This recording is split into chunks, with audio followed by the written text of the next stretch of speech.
Okay, so it's my great pleasure to welcome and to introduce Giovanni Arico, who's going to talk to us today. He is a local, so that's great. We got a local talk.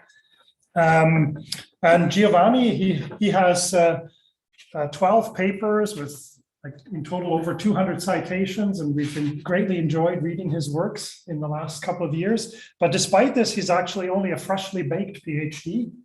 So you're like PhD age is right now 0, right? Indeed. Yeah, so that's quite an achievement, and yeah, so I'm really excited. He's worked a lot on emulators and baryonic effects, which he's going to talk about today, I guess. Yeah. So yeah, you have the floor. Thanks. Thank you very much. Thanks, Giovanni.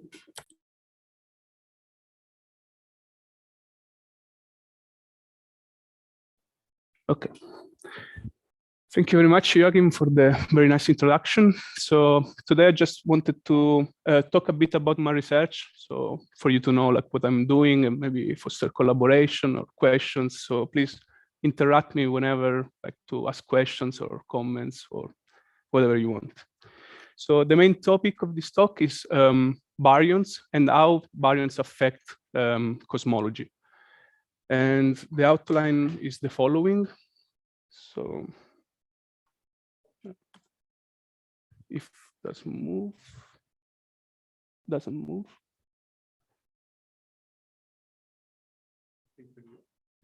Oh, just with a click. Okay. So I'll start with introduction on large-scale structure analysis and galaxy surveys. So what I would like to convey is why studying this surveys is important and why studying baryons is important for this kind of analysis. And following, I'm going a bit more in details on this modeling of baryonic processes. And then I will introduce the Baco simulation project, which is a larger project that tries to model gas, galaxies, and dark matter in the universe. And finally, I talk about a spin-off project of the Baco simulation project. This is the Baco EMU, which try to make emulators, which are like this interpolation function that can speed up by several order of magnitudes this kind of analysis. And I'll show you how to use artificial neural network to do that. Okay, so galaxy surveys. What are galaxy surveys? So we do make pictures of the sky, like this Hubble deep field in the left. We can use this wonderful thing. And what we measure is basically the position of the galaxy in the sky, so angles, and hopefully the redshift of the galaxy. So we can, from the redshift, get some kind of distance of these galaxies. And what we end up with is three-dimensional galaxy maps, like this one, these both galaxy surveys. This map has millions of galaxies and is large, like has a size of hundreds of megaparsec. So it's a really huge map. But the question is, once we get this kind of maps, how can we infer information? How can we extract information from this kind of maps? So how do we extract cosmological information? So what we need at first is a model. And in cosmology, we do have a preferred model, let's say, the Lambda Cdm model. And Lambda Cdm model is a very successful and ignorant model. So it's very successful because it can basically fit whatever observation we have up to now. And it is very ignorant because it predicts our own ignorance. So it predicts that almost 95% of the energy budget in the universe today is unknown. Basically, we don't know what it is. We call it dark energy and dark matter. And only the 5% remaining things in the universe are made up of galaxies, gas, atoms, electrons, whatever. And all these things, we call them in cosmology baryons. I know that particle physicists wouldn't be happy about this definition, but in cosmology, we are like a bit more free. So we say like, okay, what else? Whatever things we know is basically baryons. All the rest, dark stuff. And but when we observe these galaxy surveys, we just see this I mean, not even 5%, because galaxies is less than 1% of the matter of the energy in the universe.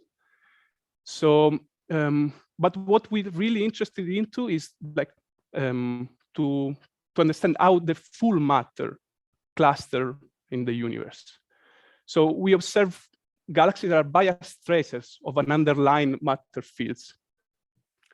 And it's basically like observing, trying to infer the geography of the Earth from a satellite in the night. And we just observe the lights of the houses and the cities, right?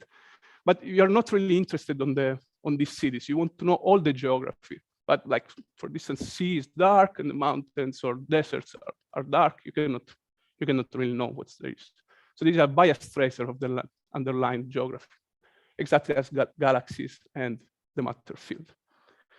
And how to extract information, the easiest thing we can do is to measure the correlation function of these points. So what these do is basically correlate the position of these galaxies, and you have like some kind of correlation as a function of the distance from these points. And once you measure the correlation function of this galaxy, you have like this kind of measurements from SDSS. And this is basically like goes as a power law, right? Now you have like this kind of bump of very large scales. This is the BAO, but anyway, this is still the galaxy correlation function, but we are more interested in what there is underlying this galaxy, so the matter. So to basically have a model from that for the galaxy correlation function, we need first to get a model of the correlation function of the total matter in the universe. And for that, we have several ways to do that. So here, if we go from configuration real space to Fourier space, we get a power spectrum. It's basically the same thing, but this is the power spectrum of the total matter. And we can compute it with analytical methods, so like integrating Boltzmann moment, for instance. But this and seeding this perturbation of the matter and measure how they growth in time, and try to perturb like this matter field and see how the perturbation evolve and the cluster. But this linear perturbation theory works just if the perturbations are very small. So this breaks down at large scales. And you can try to get with fancier theories. For instance, you can go to Lagrangian perturbation theory, first order or second order, effective field theory of LSS. There are many kind of ways you can try to model analytically this matter power spectrum, but this will break at a certain point. So actually, the way we have to model up to very small scales, non-linear scale, this matter power spectrum is through n-body simulations. So here you have like the power spectrum, the scales. So in Fourier space, right means small scales, left means large scales. And these black dots are our simulation, and the blue is the linear theory, and the red is a Lagrangian perturbation theory. And as you can see, like these agree at large scales where things are linear, but when things are not linear, these break down, and simulation can be trusted up to smaller scales. And we do want to go to smaller scales because in the small scales there are a wealth of information. So in linear theory, the number of modes increase with the scales cube. So here there is a lot of information we want to extract. And then once we have this, we should go back to the galaxy. And this is a tricky passage because as we know, galaxies are biased, and the bias is kind of easy at large scales where it's linear, but at small scales this is no longer true. And we have a complicated galaxy bias that we don't really know how to model. So this is a problem of the galaxy surveys, and we would need something maybe to probe directly the total matter power spectrum and not the galaxy power spectrum or correlation function. And these kind of things do exist. There are the weak gravitational lensing surveys, so the cosmic shear surveys. And with this kind of surveys, we can probe directly the matter power spectrum and forget about the galaxy bias. So how this thing works? You measure the galaxy position as before, but now you measure also the shapes of the galaxies. And you can assume that the shapes are randomly oriented in the sky, right? And but once the light from very far galaxies go toward us, this galaxy will go through the large-scale structure, so all the structure, the cosmic web, basically, and will be bended by the gravity of the structure. And so in the shapes we will see, there will be some correlation that there was not before. So for instance, here in this figure, you can see like how galaxies are correlated if they go through an overdensity. So you see like they're tangentially distorted.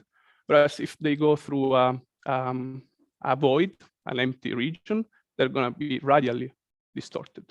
And you can measure these things. So the signal is very low, but if you have like a large surface, you can have a robust signal. And this probe really like the matter that is in between. So here, for instance, there are like our far galaxies, and you can really probe all the things that is in between.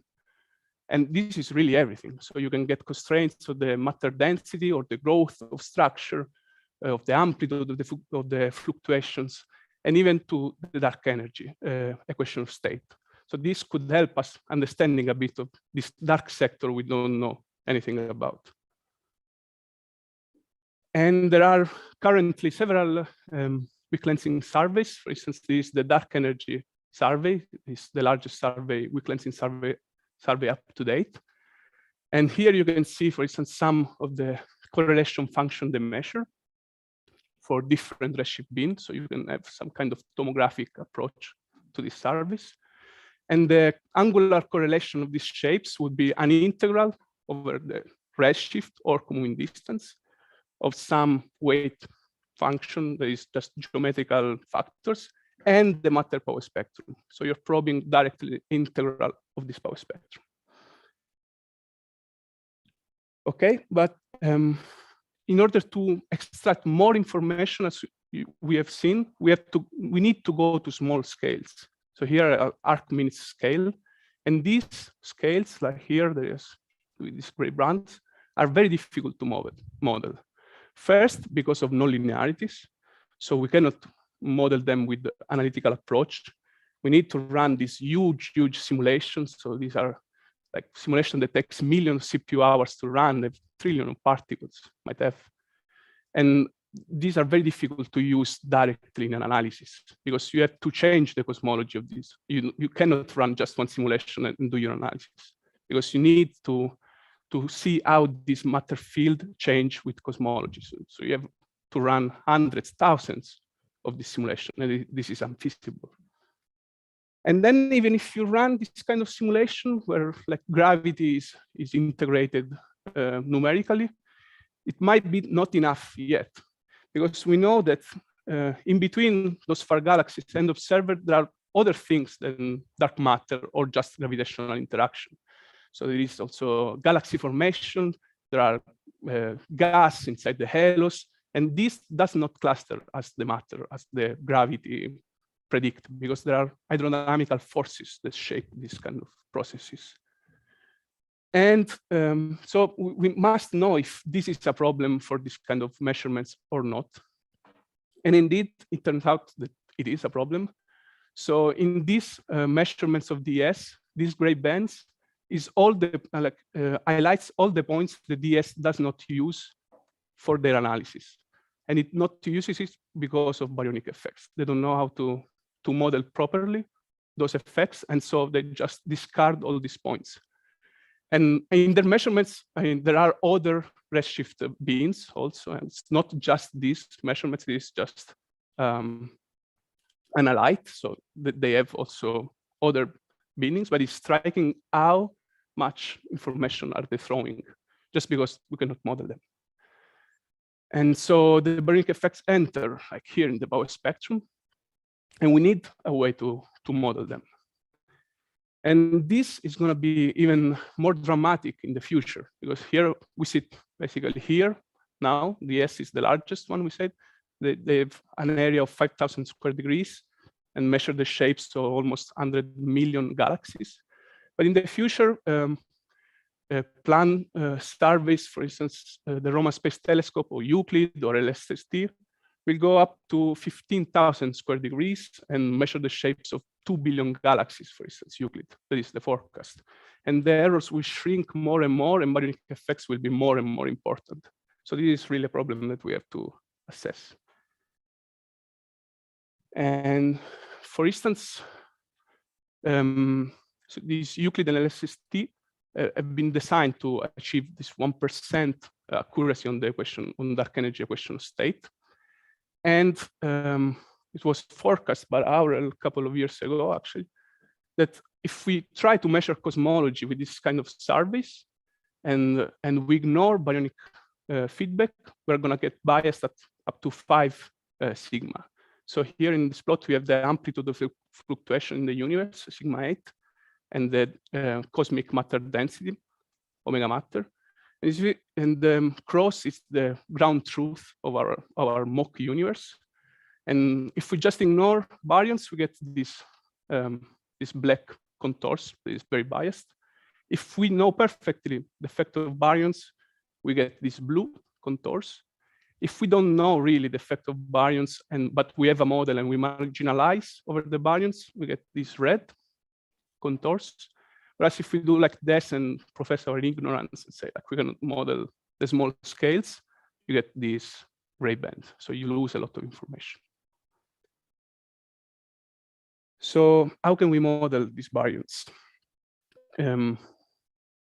The most complex way we have currently to model baryons and gravity together are hydrodynamical cosmological simulations. So the simulation evolve not the particles, but not only with gravitational force, but also with hydrodynamical forces. And they try to compute also the effects of different astrophysical processes, for instance, galaxy formation, AGN feedback. And they have a lot of success to reproduce some of the observables, for instance, galaxy luminosity function or the colors of galaxies. But they must be calibrated toward to some kind of observable. And one of the shortcomings of these simulations is that they're really expensive. So this means they're way a lot more expensive than gravity-only simulations. So this means that you have to simulate smaller boxes, and you cannot really explore the parameter space both in cosmology and in astrophysical processes in a fair way, because you need to simulate just a few of simulations. And a big problem is also this kind of subgrid processes. There is basically that you cannot coherently simulate the large scales and the very small scales, so all the dynamical range of these processes, because there is, for instance, gas that is accreting in the supermassive black holes at the parsec scales, and huge flows of matter at hundreds of megaparsec scales. So this is impossible to simulate currently. So what people do is to add these small scale effects in a subgrid by hands, let's say.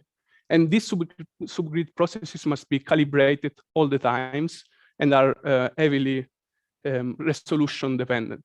So this is kind of a concern too for this kind of simulations.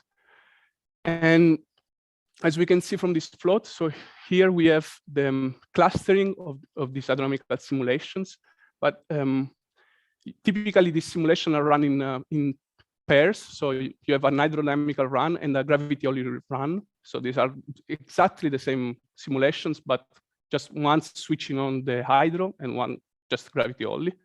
And if you take the ratio of these two simulations in the Bauer spectrum here, so this is basically the baryonic effects on the Bauer spectrum, and we try to compare different predictions from several state-of-the-art hydrodynamical simulation.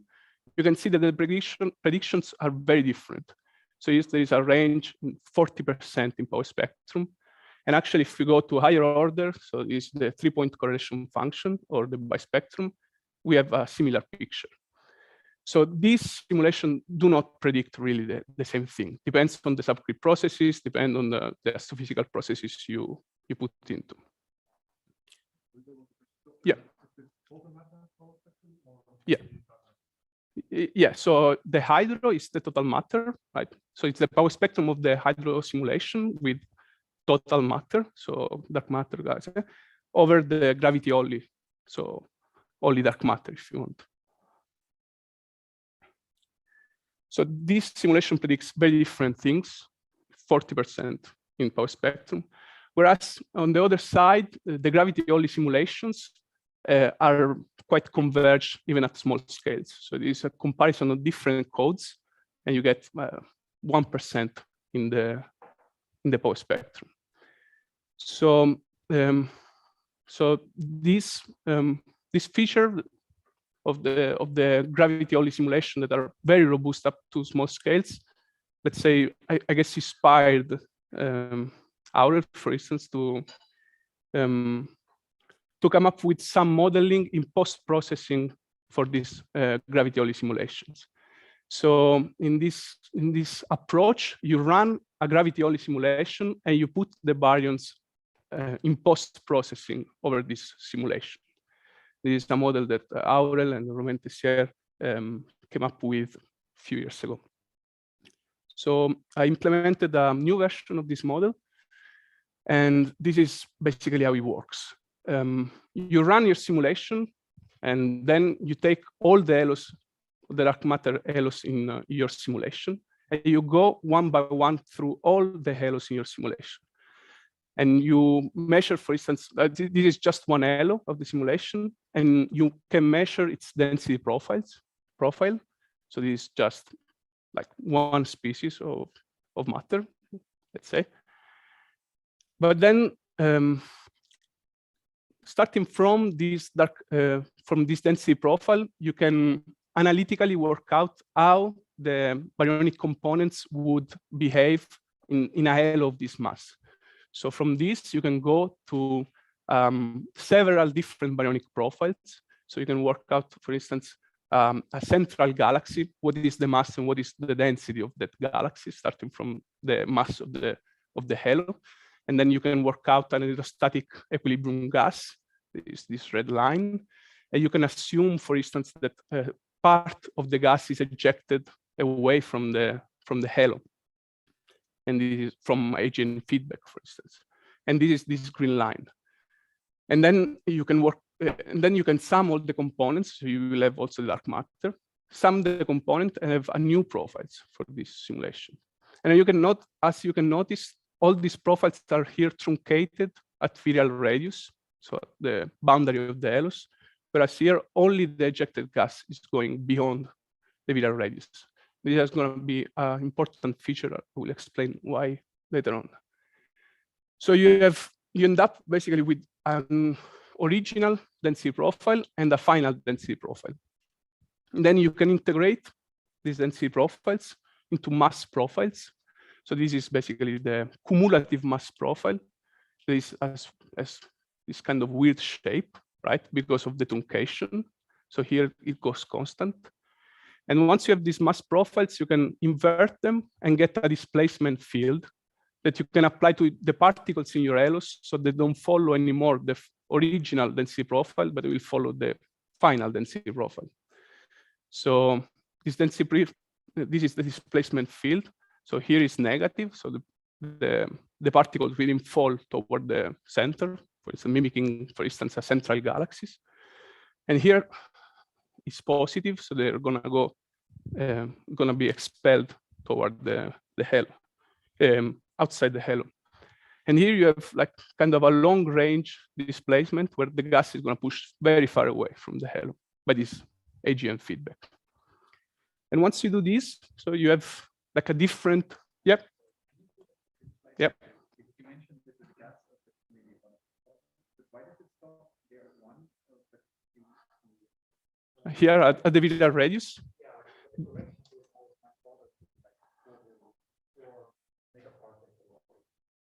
Yeah. So, I mean, this is a feature that is introduced because of the truncation of the halos. So,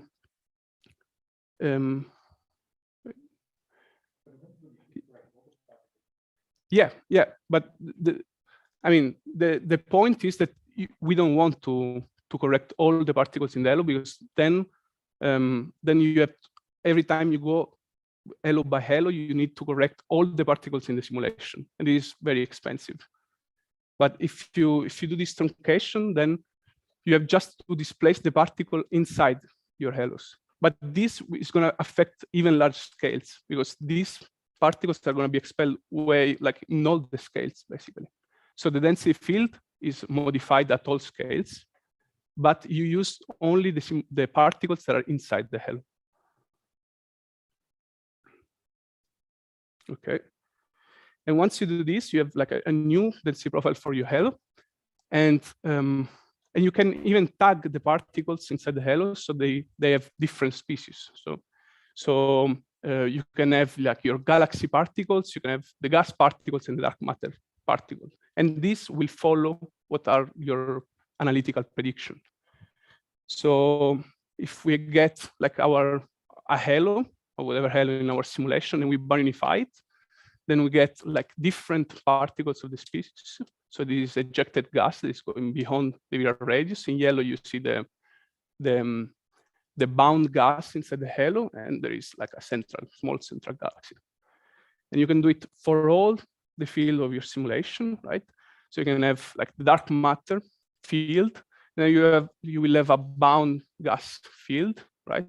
Where like just the most massive halos retain their gas, whereas the small halos here, like in the filament, for instance, have ejected all their gas. So here is the ejected gas, and you see like how it traces better the large-scale structure. And you can have also a galaxy field. And the cool thing is that you can even measure each separately the contribution of each of these components in the power spectrum. And you can like have a sense, for instance, that the galaxies increase the power spectrum at small scales. So here is like the ratio of the power spectrum, including just one component over the gravity only. As you can see, the yellow line, the galaxy, increase the power at small scales, whereas the most of the effect is given by this ejected gas. Despite this, like a small fraction of the gas that is expelled, these have a huge impact on the power spectrum, up to very large scales. And this baryon, yep. So what I don't understand about, or maybe from the baryonic simulations, right? The killer shape is strongly affected. It's much rounder and more spherical when you have with than with baryonic simulations. If I'm saying it correctly, in the sense it's shifting the particles radially. Yep. According to get the opportunity to provide, but the killer shapes are still very, very much. Yeah, so it's right. So your displacement field is spherically symmetric, so the shape of the halo should be maintained in the baryonified run.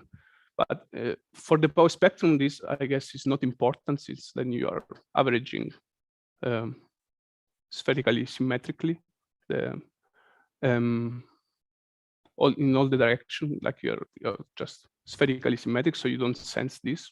And actually, also maybe like with the, if you check the higher order correlation function, that might affect this. But actually, we'll see as both the 2-point and 3-point correlation function can be accurately modeled with this model. So at least at the level of clustering, this shouldn't be an issue.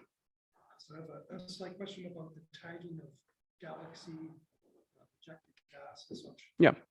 You started with just the mass, cumulative mass profile. Yeah. So this tagging must be an approximation in some way, right? Because a given particle has, when it's displaced, carries a contribution, of all three components. Yeah. So How do you? I think so in order to make this subsampling more precise, what you can do is to modify the mass of each particle. So you don't keep a fixed mass, but you change the mass of the particles. So then the ratios of the ratio of the different components in each radial bin is exactly conserved.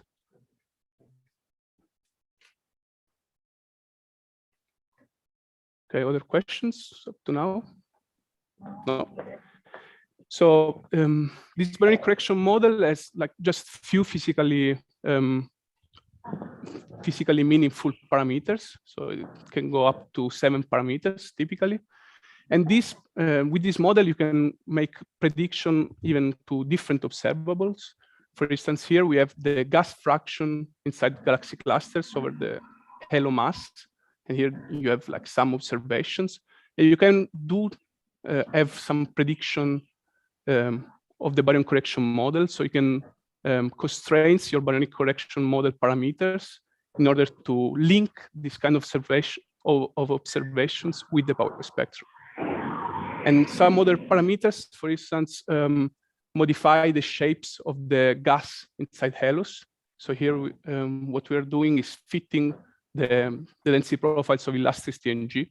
And you can inform the model either with observations or with hydrodynamical simulations. So here you see the stellar profiles, the total stellar profile and gas profile of the elasticity and G in 3 different mass bins. And so these are the symbols, and these shaded areas is our fit.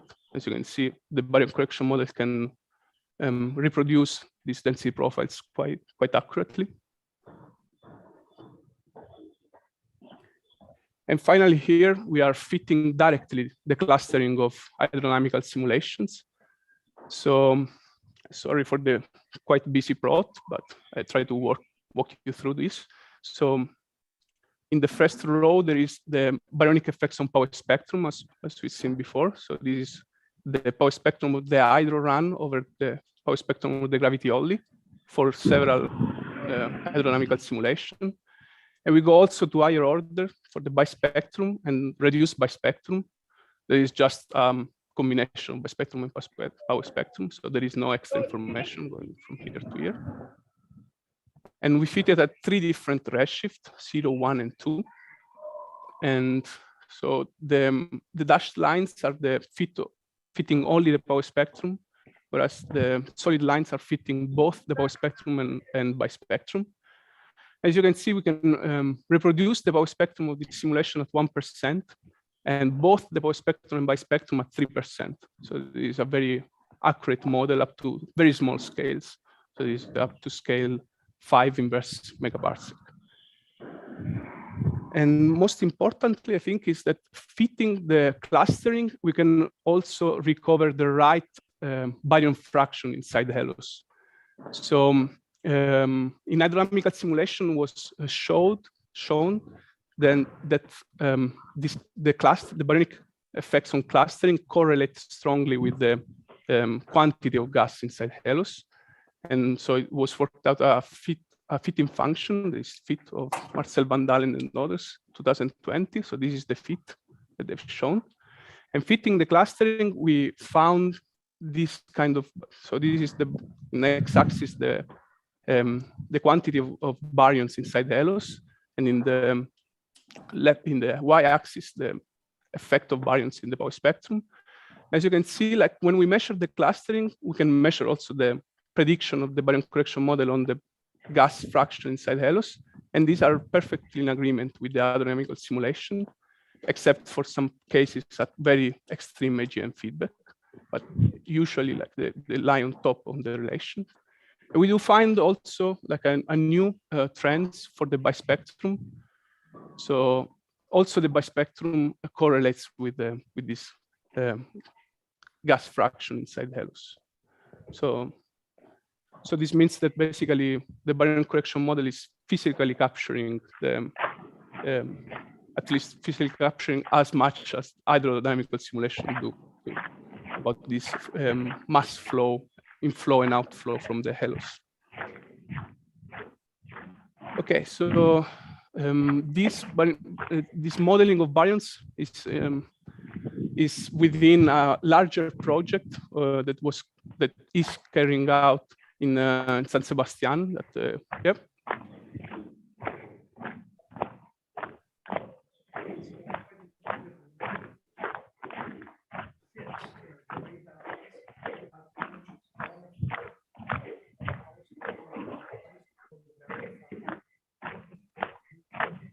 Right. So yeah. So if the baryon fraction is low inside the helix, means that most of the gas has been ejected by this AGM feedback. And as we've seen before, this ejected gas is the one that suppressed the most the spectrum. So yeah. So other way around, if you have like most of the gas inside the helix, means that you have a weak AGM feedback. So the power spectrum is not going to be suppressed much.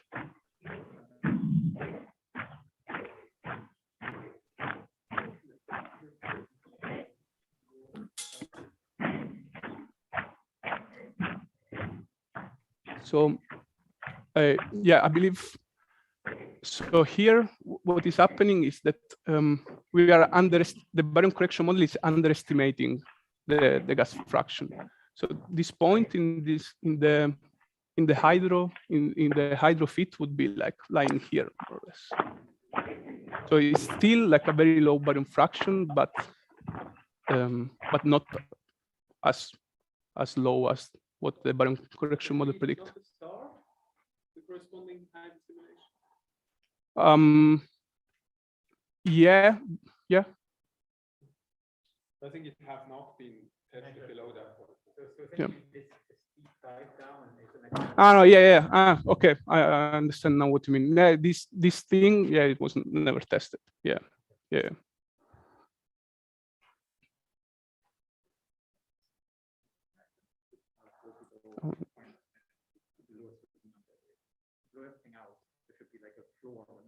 Right. Yeah, there is a maximum of the suppression you can get. Yeah. Still not really.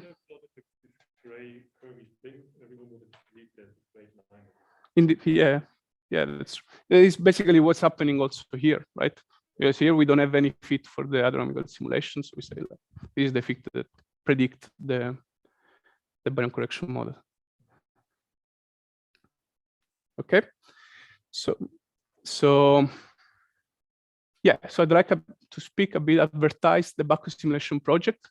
This project that wants to use high resolution embodied simulations to model the gas, galaxies, and dark matter in the universe as a function of cosmology. So the main group is here in San Sebastian. This is a picture, one of the rare pictures when it's not raining in San Sebastian.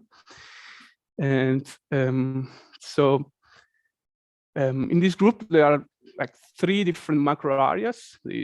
One is modeling cosmology for embodied simulations. One like modeling baryons that we already talked about, and the part of galaxies, which I won't speak about today because of time reasons. But I will speak a bit about the modeling of cosmology.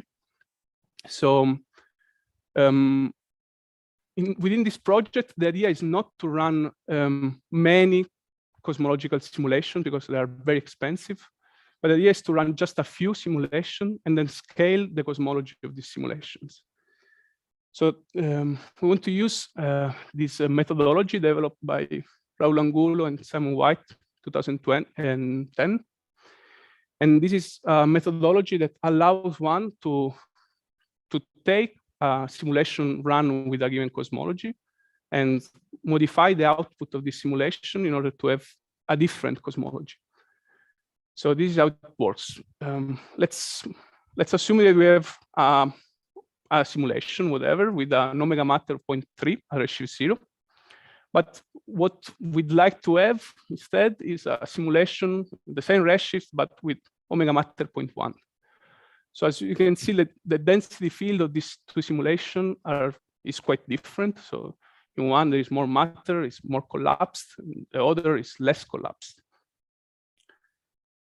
So the postulate of this cosmology rescaling is that you can find a transformation in time and space in order to go from the first density field to the second density field. So you will scale the box of your simulation, and you scale also the time, so find different snapshots in order for the two fields to be similar. So in this case, for instance, you can go maybe like in your original simulation, you can like enlarge your box, and you can find a different snapshot, for instance, a snapshot at a higher redshift, redshift 2, for instance. This is just an example, where your matter is less collapsed and will be similar to your target simulation. And so you will have basically that your scaled simulation will resemble the target one. And how do you find the transformation in space and time? You will have to minimize the ratio between the amplitude of linear fluctuation of the target over the original cosmology. So you just analytically, you can find like the minimum of this function, so, over a range of scales, and you will find the scale and time you need to go from the first cosmology to the second one. And so the idea is to use this technique and run just 3 simulations originally. So we named these 3 simulations as Nenenari and Bilia, that are the 11 rings of the Lord of the Rings. But then we ran another one, we didn't know how to call it. We call it the one ring, and now we have 4. But these 3 simulations have very different power spectra, very different correlation function or halo mass function, and these are no way close to what the observation now predict. But we run it with this cosmology because we have checked which cosmology can minimize the errors of the scaling in a given cosmological space. So we can predict what's the error in this scaling. This scaling is not perfect, it will be some error. You can imagine like you have your simulation here at the center of your cosmological space, and then you go and see like what's the maximum error you do in this cosmological scale. And you add 2 in one simulation, you can add another simulation, and your error is going to decrease, right? And you can displace this simulation in order to check like which configuration is minimizing this error. And we find this kind of simulation here that prefer, for instance, higher sigma 8. And we get with 3 simulation an error of 2% in the scaling of the matter clustering. So in our cosmological space, we can scale the simulation and have an error of 2% in the matter power spectrum. And also actually on the halo power spectrum and the sub-halo power spectrum. Yeah. But it also seems that there's only work for a small set of quantities. It essentially have only 3 knots run, like 2 knots run, but yeah, so the size and the time. And so yes, you can essentially constrain with this or some of the cosmologic process. So it doesn't seem obvious to me that you can essentially now play, oh, this was a change H. No, actually we do change 8 parameters right now. So it's all the 6 Lambda Cdm parameters plus dynamical dark energy, and we are changing all of them. And yeah, exactly. Actually, it's a bit more complicated than that. So we have a correction of both large and small scales. So large scales you can correct using, for instance, second-order Lagrangian perturbation theory. Small scales you have to take into account that the growth of structure, even if the density field is similar, the growth is different. So like, for instance, the concentration of halos is slightly different, and you have to correct with that. But using also this correction, we can get to dynamical dark energy model in 8 parameters at 3% error. So from Lambda CDM to this dynamical dark energy, we have this 1% more of errors. Okay. So using both cosmology rescaling and baryonification is very powerful because then like just running a couple of simulation, you can span all the cosmological space and all the astrophysical space very accurately. So this cosmology scaling can take some seconds up to 1 minute, maybe for large simulation, a couple of minutes, depends on the size of the simulation. But unification is even faster. So like you can really span the cosmological, all the full parameter space in like human scale, let's say, even a few days, if you want to get crazy. But still, this is not enough if you want to use directly simulations for the analysis. Am I going well with time? Yeah, okay.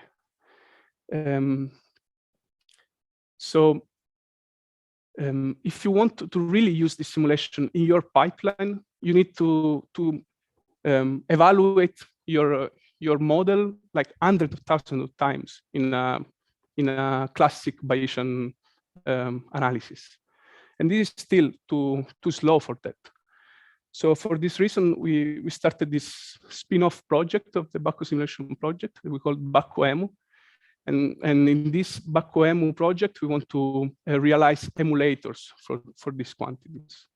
So the emulators is a fancy word to do like interpolation function, to say interpolation function. You have like a very costly function and you want to predict it in a given parameter space. You cannot really predict it everywhere because it's too costly. Then you interpolate and you use these emulators to do it. And as emulators, we use artificial neural networks.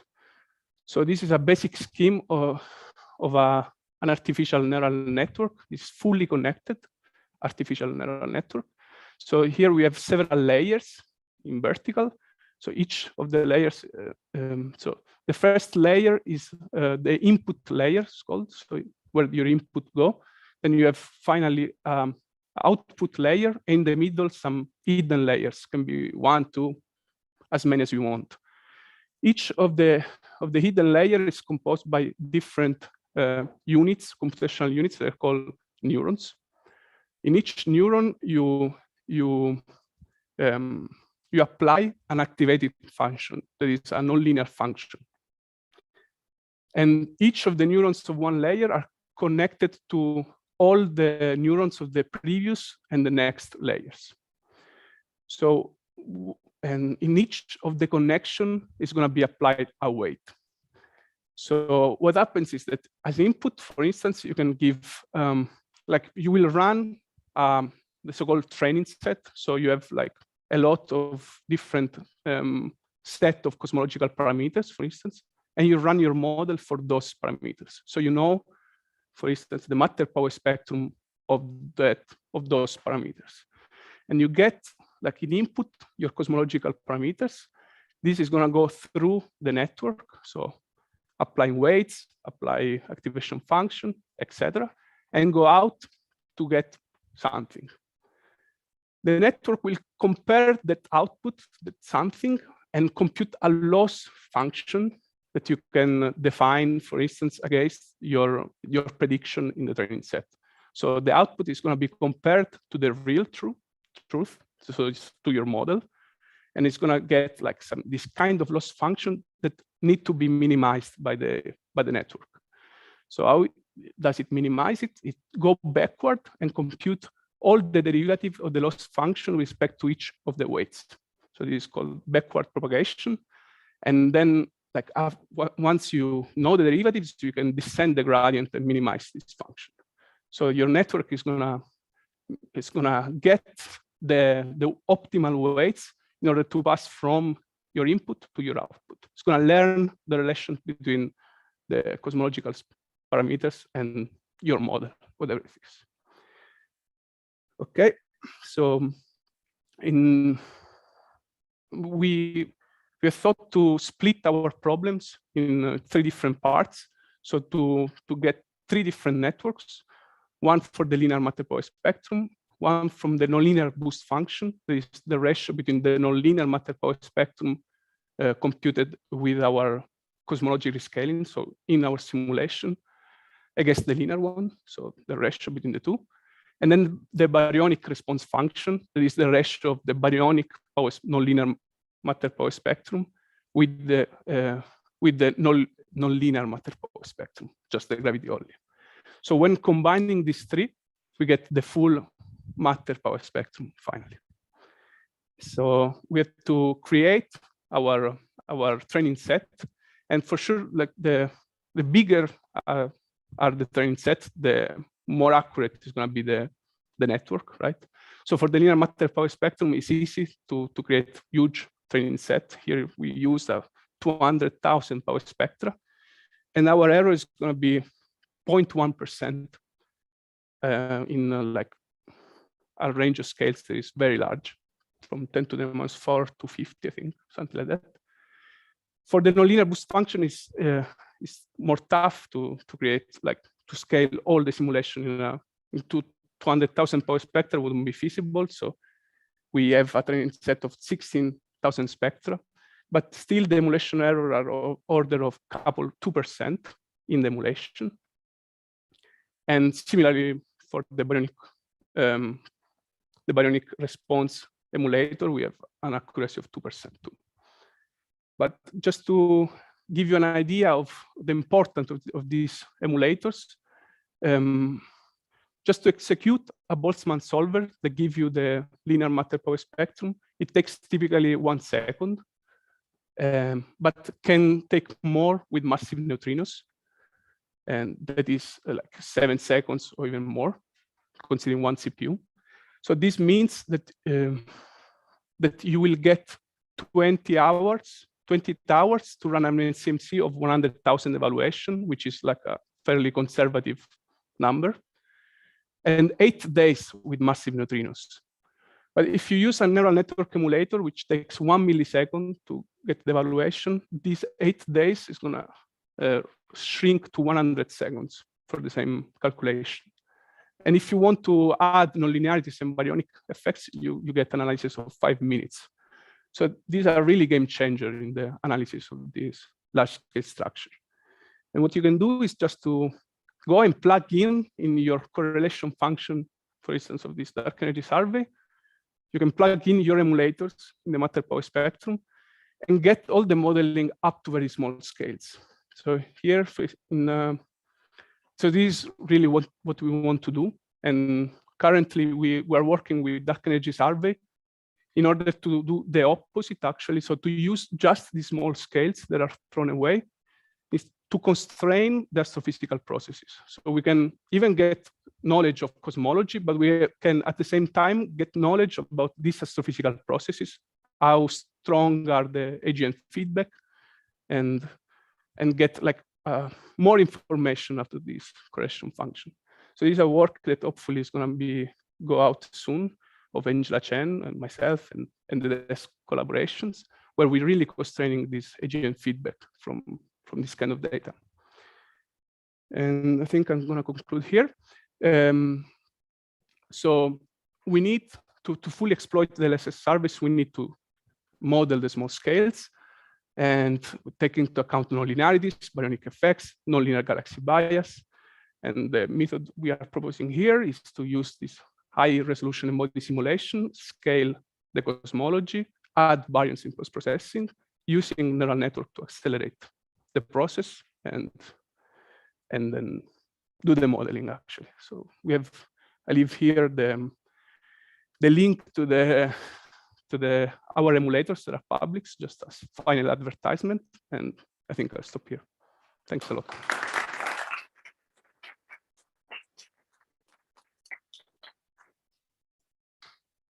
No questions.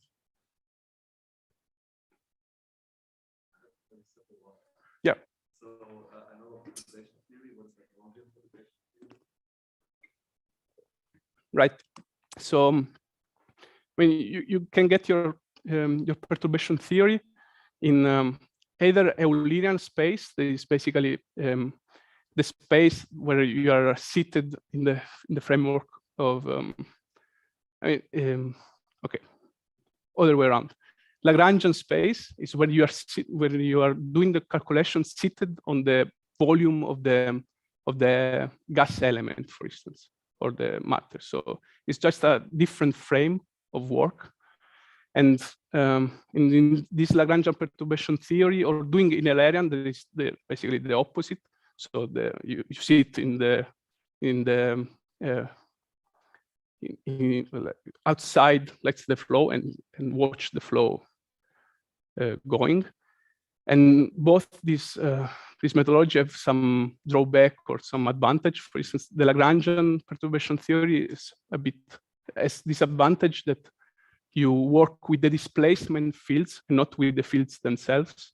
So these are a bit more linear with respect to the Eulerian. So you can model a bit in the smaller scales with respect to the Eulerian, staying in the same order. So yeah, I don't know if it was very clear, but basically just going to Lagrangian perturbation theory, you can get to smaller scales with respect to the Eulerian, staying in the same order, because you work with displacement and not with the density field itself. Yeah,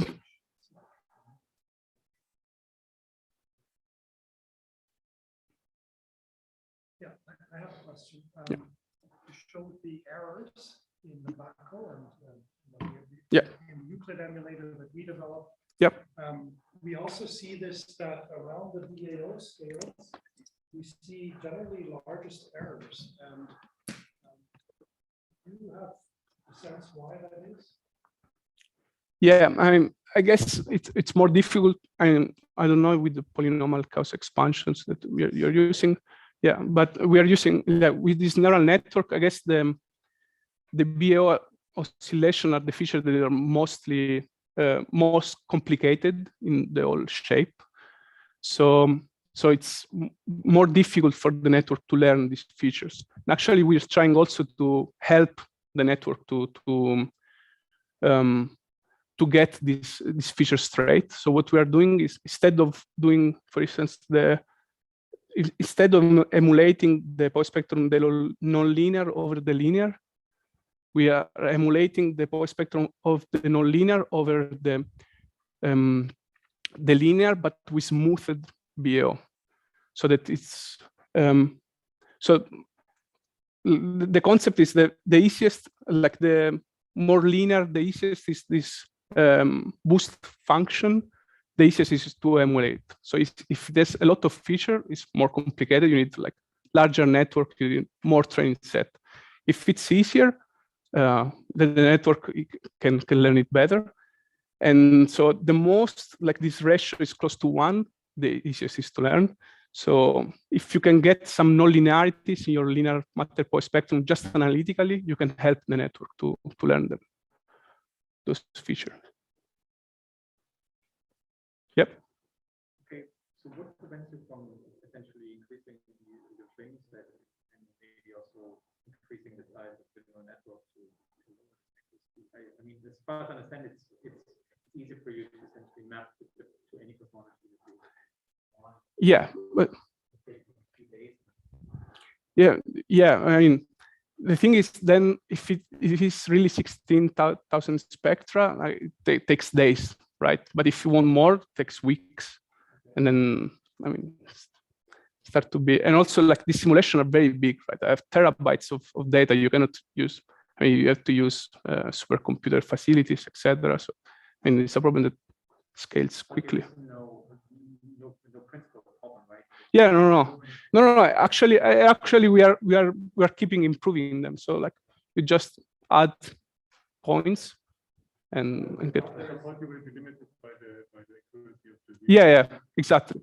Yeah, you can shrink. Yeah, you can shrink the emulator accuracy of the emulation, but not the one of the model. So the cosmological scaling, there is this 2% that you cannot reduce. Yeah, if you have more, like, yeah. So actually here, we are not even using the boost factor, right? We are not using any ratio. We are just emulating the BAO features without any help of the network, and it's doing it at 0.1%. So 10 times better than this, just because your training set is larger. And you don't risk overfitting, because if you have like small training set, you risk to overfit your training set. And then, yeah, will perform poorly with a set of cosmological parameters that the network have never seen, right?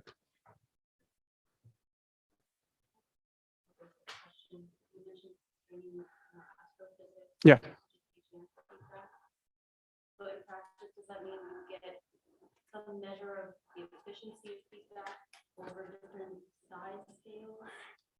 Or do you get an idea of the difference or duty cycles or how detailed? Yeah, so that depends on how detailed is your model and how like what are the really observation that you use. So if we use just the cosmic shear here, we will have just an idea of how much is suppressed the integral of the power spectrum in redshift. So you won't have like much information about the duty cycle, for instance, of the aging feedback, but just you can have an idea of how much gas is expelled from the halos, given and at a given halo mass, because this not all the halos contribute equally to the matter power spectrum. Actually, the halos of 10 to the 13 solar masses are the one that contribute the most. So it's the one that you are constraining the most, and at a given redshift, right? So yeah, but adding some other observables, for instance, X-ray fraction or density profiles with Sunyaev-Seldovich effect, or I don't know, you can constrain more parameters of the baryon correction model and maybe get more information.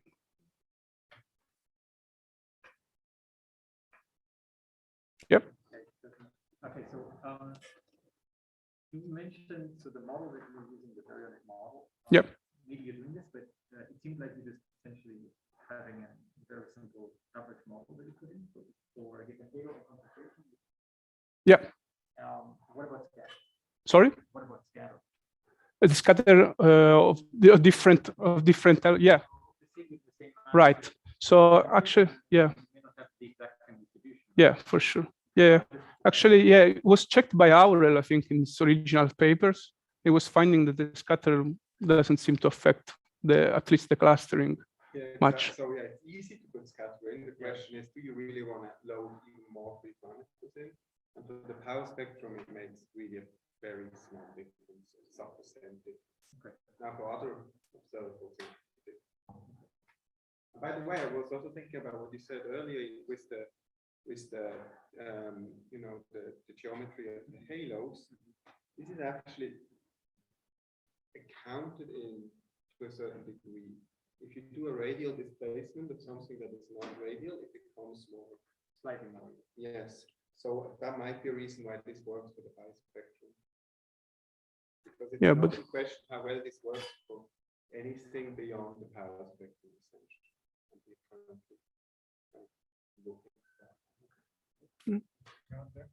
But relates to, I mean, has anybody ever looked at like the velocity? What happens with the velocity? Yeah, velocity are currently not modeled, right? So that would be an open question, or how to include them. And actually, it's a very interesting question too. So I think. Yeah. But I was wondering whether one could just run one gravity step in the new configuration, you would get other different velocities. But is this realistic? I don't know. No. Sorry? It started the wrong initial conditions for the velocity. So Trouble. Sorry, you started some initial velocities even if you want gravity second. That will be already wrong. That's right. Yeah. But it would give you some correction because the potential would be a bit different. You know, so it would somehow, I don't know. I mean, I have no idea whether this would work. Yep. Yeah, we have some questions from the internet people. So first, and maybe you can just repeat it so that they can. Yep. Are there certain cosmological? It's from Mauro. Are there certain cosmological parameter configurations where the predictions are especially hard? So if there are some particular cosmological parameters that are tough to model, let's say, I guess in the cosmological scaling. Yeah. Okay. So I'm not sure if it's speaking about the neural network or the cosmological rescaling, but I will answer, like, I think the one that is most concerning, I guess, is the cosmology scaling. He says yes, neural network. Neural network. Okay. Okay. So for the neural network, I mean, the most I think the most difficult thing. I mean, the more features add the cosmological parameters to the power spectrum, the more difficult it is to train. And I think there is not like a huge issue with any parameter in particular. Like the easiest one for sure are the one that just modify the amplitude, for instance, sigma 8 or AS. Actually, in the linear one, you don't even have to include them because they're just a renormalization. And it's very easy to catch from the network. If it adds some, like for instance, I think if you put some weird dark energy parameters at very large scales, like do weird stuff, that would be kind of difficult for the network to learn. I guess also it's for the minimal set of parameters, are there any particular configurations, like corners, where it's okay. Yeah, okay, yeah. So if there is like some configuration parameter that is like more accurate, and yeah, of course, like when you go in the corner of your parameter space, then the network, the error are going to be like larger with respect to the center of the. And in general, we are using for this training set like the Latin hypercubes configuration. There is like some configuration that that optimize the distance between the different points. So you have like kind of an even sampling of the space, but still the corners are the one that you cannot really catch, especially in high dimensional spaces. And there's a follow-up. Have you considered Bayesian deep learning?